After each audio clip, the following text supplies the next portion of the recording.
Assalamualaikum warahmatullahi wabarakatuh. Salam sejahtera bagi kita semua. Om Swastiastu, Namo Buddhaya, Salam Kebajikan. Yang terhormat Presiden Republik Indonesia Insinyur Haji Joko Widodo. Yang terhormat Wakil Presiden Republik Indonesia Kiai Haji Ma'ruf Amin. Yang terhormat pemangku kebijakan di bidang kesehatan serta seluruh masyarakat Indonesia yang berbahagia. Perkenalkan, saya Rani Fauziah Putri selaku Menteri Kesehatan Republik Indonesia. Pada kesempatan kali ini akan membahas beberapa hal mengenai penyakit tidak menular. Perkembangan zaman yang diikuti dengan transisi demografi dan transisi epidemiologi menyebabkan beberapa perubahan.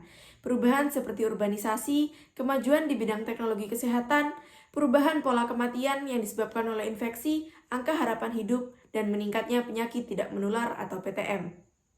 Tren kasus kematian yang disebabkan oleh penyakit tidak menular terus meningkat dari tahun 1990 hingga tahun 2015 dan mencapai angka kematian sebesar 40 juta kematian. Menurut WHO pada tahun 2022, angka kematian yang disebabkan oleh penyakit tidak menular mencapai angka 74% dari seluruh kematian di seluruh dunia dan 77% terjadi pada negara dengan ekonomi menengah ke bawah. Penyakit jantung, kanker, penyakit pernapasan kronis, dan diabetes menjadi penyebab utama kematian di seluruh dunia dan menjadi ancaman kesehatan global yang harus kita hadapi saat ini.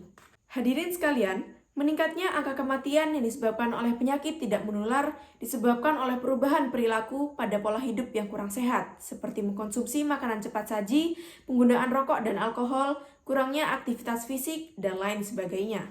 Karena perubahan pola hidup tersebut, resiko penyakit tidak menular tidak hanya menyerang pada usia dewasa saja, tetapi kelompok usia muda juga rentan terkena penyakit tidak menular.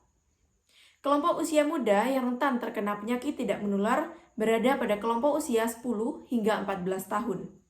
Hal ini tentunya menjadi tantangan bagi bangsa Indonesia karena diprediksi akan mengalami bonus demografi di mana akan terjadi peningkatan usia produktif secara signifikan. Tantangan yang harus dihadapi adalah mempersiapkan usia produktif yang terbebas dari penyakit tidak menular dan faktor risikonya.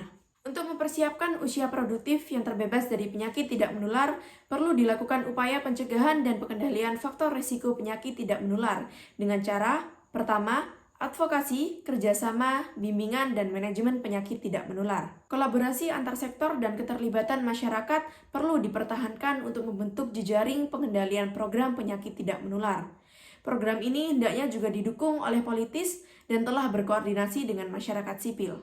Cara yang kedua ialah promosi pencegahan dan pengurangan faktor risiko penyakit tidak menular melalui pemberdayaan masyarakat. Strategi yang dapat dilakukan ialah meningkatkan partisipasi masyarakat dan deteksi faktor risiko penyakit tidak menular dari perubahan perilaku, memperluas jangkauan pos bimbingan terpadu penyakit tidak menular, dan meningkatkan keterlibatan sektor swasta dalam promosi dan pencegahan.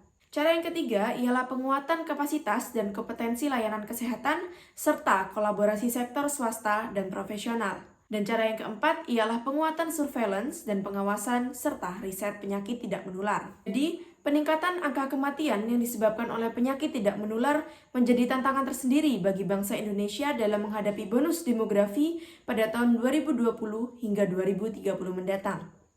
Indonesia perlu mempersiapkan upaya-upaya yang dapat dilakukan untuk menurunkan angka kematian karena penyakit tidak menular dan mempersiapkan usia produktif yang berkualitas dan siap memimpin bangsa Indonesia ke depannya. Sekian yang dapat saya sampaikan pada kesempatan kali ini. Kurang lebihnya saya mohon maaf. Terima kasih. Wassalamualaikum warahmatullahi wabarakatuh.